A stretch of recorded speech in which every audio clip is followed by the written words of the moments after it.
So, before I get started, I do want to say that this video will have spoilers. So, if you're hoping to watch this video and not see anything about literally everything that's going on, feel free to click off now because I'm going to be talking about everything in the game. Like, get with the program, play it, and then come back to this video.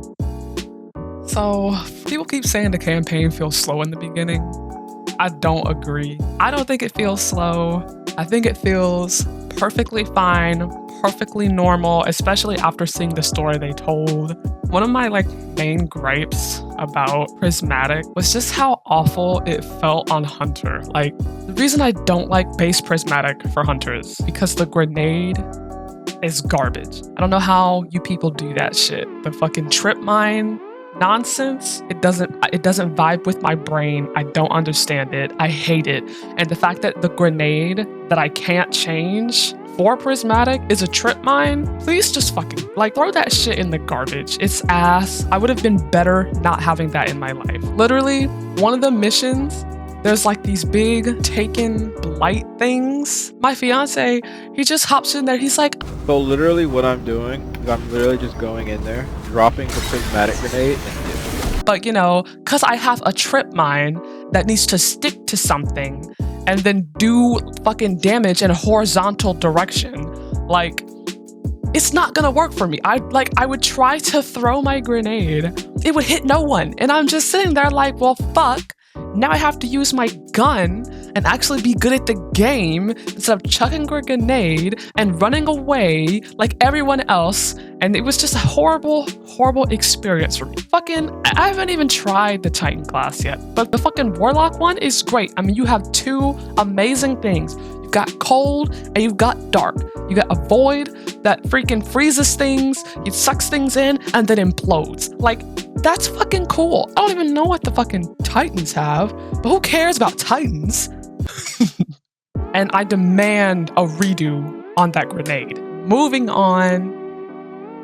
Listen, when Witch Queen came, not only was it just a really good fucking season, but the legendary campaign was great. The enemies were difficult. I was having fun getting my ass handed to me. So now Bungie has set this baseline for a good legendary campaign. Then we get, I don't know, the shit with Neomuna. I can't even really remember the legendary campaign for that because the season was so goddamn forgettable that I completely forgot that was an expansion that dropped. Then came this expansion. Hyped up, everybody's super excited for the final shape. Big Bad was introduced, Witch Queen, we get to fight the Big Bad. I get into the legendary campaign thinking, oh yeah, Witch Queen difficulty, no, I was wrong. This was not at all Witch Queen difficulty. In fact, up until the last two missions, I was am I playing legendary? Did I hit the button? Is this correct? But it was. I was in the legendary campaign. I was pretty much breezing through the campaign. I got really comfortable playing at what felt like an easy, normal campaign. And then the final mission happened. And boy, did I fucking learn. I feel like Bungie has this pattern where the community says they want something and then Bungie get in their headspace and they're oh yeah, okay. They made it difficult. They took that shit personally. And I felt the full brunt of that in the final mission. It was taking a hot shower and then jumping into an ice bath.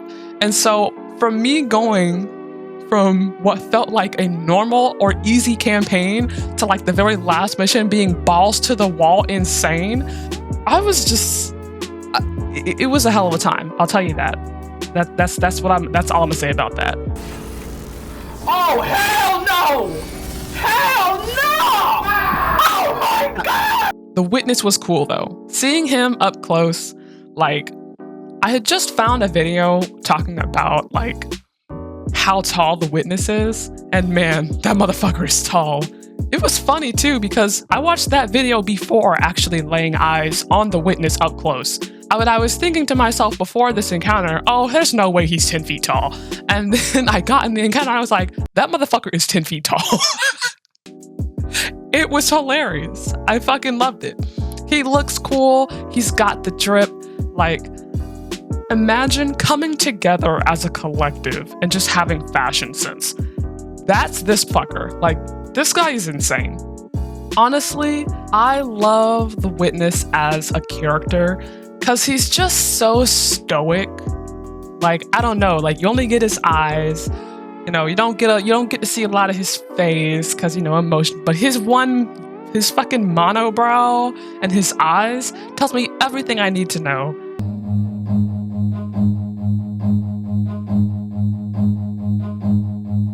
Run.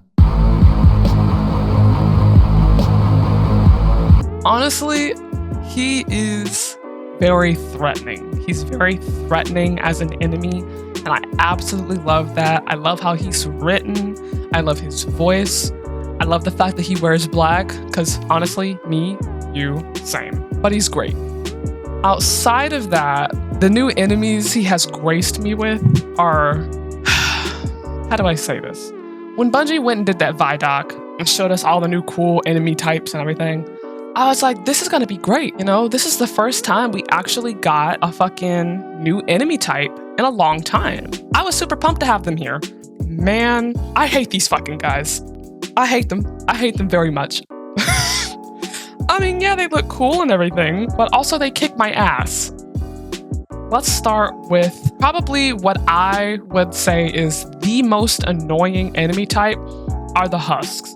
They are hands down the worst. I hate them so much because I'll be dealing with some other enemy and they'll just come up, kicking and jumping and doing flips and shit all the way up to the back of my neck and just smite the shit out of me. I don't know, man. Like, this shit is annoying. They always come when I'm fucking busy. Like, can you not wait? I will get to you in a second. You kill one and then like 7 other Husks are like right there. Like, I stopped trying and got sunshot so I could just blow them all up in one fell swoop. Literally, Bungie, fuck you for that. Fuck you very much. Subjugators. They're cool. I've never had someone be so nice to me and so mean to me in the same sitting. It is really strange. They do their little curtsy or their little bow for absolutely ripping your ass in half. It is insane. I've been like going back and forth on which subjugator is the most annoying, and I have come to the conclusion that the Strand subjugator is the absolute worst out of the two of them. And let me tell you why. So, the Stasis subjugator, she freezes you. Cool, whatever. She's really annoying because she will just like shoot out attack after attack after attack, and like literally there are times where I'm just strafing back and forth because I'm trying to get a couple of shots in, but this lady is just fucking attacking me at every 2 seconds. I can't even get shots in because she's just throwing out ice crystals. Like, lady, can you fucking please just give me a second? Like, this is a give and take, and you're giving a lot more than you're taking, and I'm not down with this relationship. Also, her little minions are actually the worst. The dust-filled grenades, could you fucking not? Could you please fucking not? You know, when I was using Stasis as a hunter, I stopped using the damn dust-filled grenade because I was like, oh, this isn't really effective. It takes too long to freeze the thing.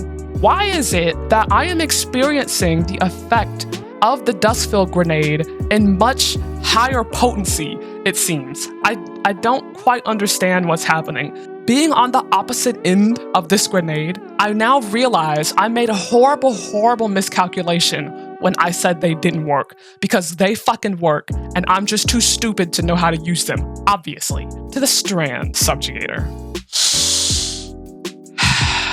Okay, listen. Her little Strand minions are fine. They are absolutely nothing in comparison. I'll pop a couple of shots off in them and go about my day like nothing ever happened. This bitch, she pisses me off to no end because all she does is run. Every time I want to do damage to this lady, she is no fucking where to be found, and it's insane. Literally, it's just ring around the rosy or hide and go seek whenever I have to go fight this fucking thing. However, when I am trying to run for my life, this bitch is right fucking there. She just will full on charge the shit out of you, and I don't understand it. Like, I don't know what kind of programming, what kind of backdoor bullshit they got going on when they made this bitch.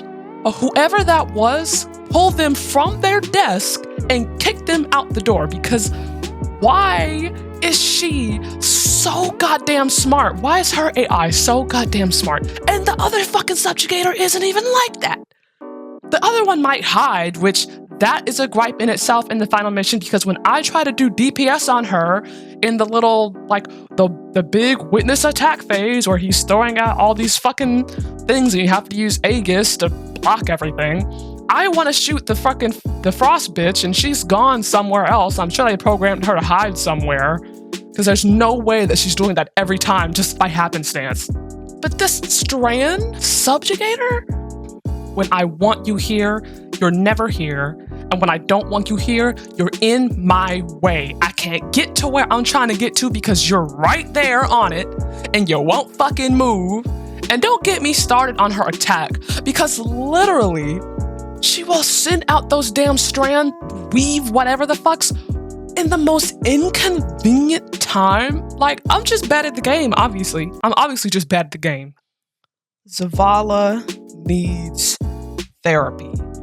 I don't know why this has not been talked about before.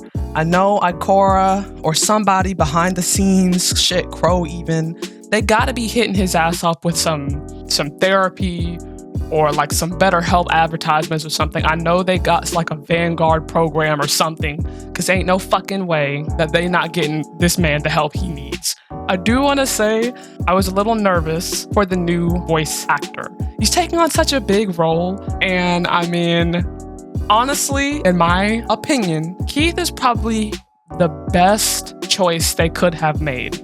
I mean, he's had history with Bungie. He's done great work with them before in the past with Halo and everything. And his voice is just like, he's got that voice, man. He, like, literally, I could not have asked for a better replacement.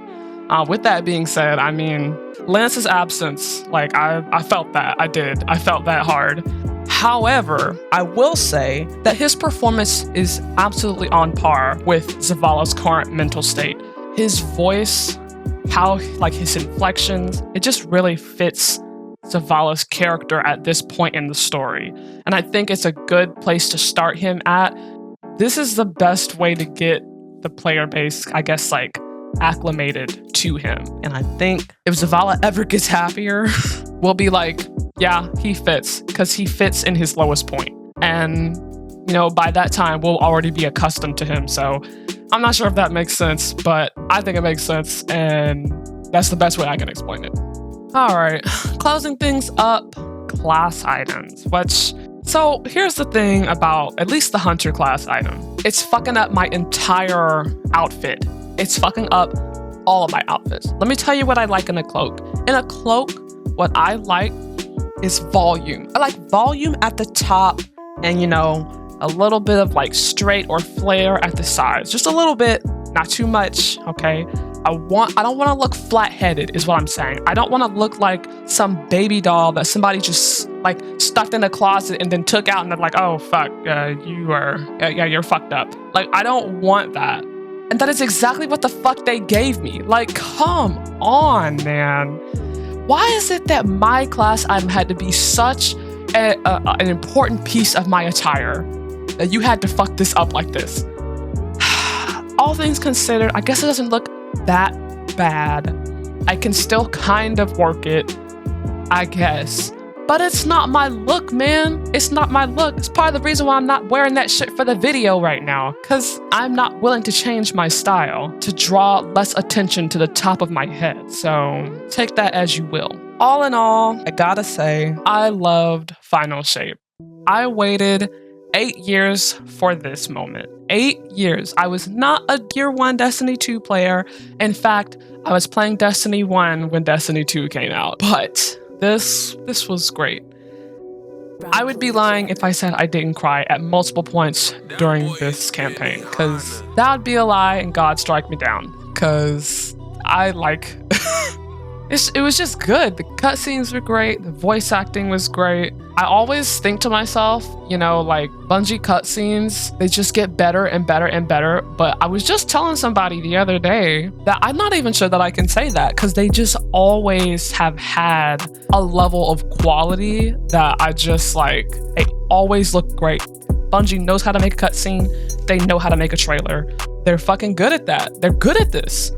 And even looking back at some of the old cutscenes from like Taken King and stuff, to me, it's the same level of quality. It's just fucking good. So, you know, kudos to them. The shit was great. Very impactful. Oh, God, the emotions I went through. It's too much. Anyway, that is all I have for the final shape at this time. I am interested to see where they go and take things next, especially with this like Echoes thing. One thing is for certain, this has definitely solidified my stance as a D2 fangirl. I'm definitely going to be getting collector stuff and putting it and building up my office to be super Destiny 2 themed. Like, I'm definitely going to be trying to get all the seals for this season and titles and everything. So I guess more Destiny 2 content to come your way. I hope you guys enjoyed the video. If you want to catch my live streams for Destiny 2, you can follow me on Twitch at Mistress1623 official. And if you like this video, give me a like and a follow. I'll see you in the next video. Bye!